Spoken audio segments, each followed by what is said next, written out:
We start this morning with the latest on the Asiana Airlines crash. Early evidence of a crash landing at San Francisco International Airport show the plane was coming in too slow and too low.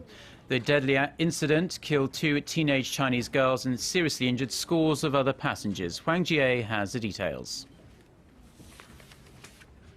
Clues are pouring for what may have went wrong when Asiana Airlines Flight No. 214 crash-landed at San Francisco International Airport just before noon on Saturday.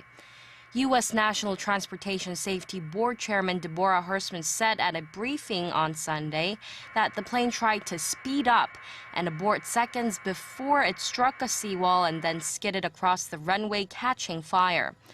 The preliminary information came from the plane's flight recorders that are being analyzed in Washington. According to the recording, the pilots did not discuss any aircraft anomalies as they approached the runway, but 7 seconds before the crash, a crew member called for an increase in speed. Hersman said the plane's approach speed was well below the 137-knot target speed needed to maintain a stable angle of approach. 1.5 seconds before the crash, the pilots asked for a go-round, which is pilot speak for aborting the landing. Hersman said nothing was off the table to determine the cause of the incident. An investigation team from Korea that includes officials from the Transportation Ministry and Asiana Airlines also arrived in San Francisco on Sunday to work closely with U.S. officials there.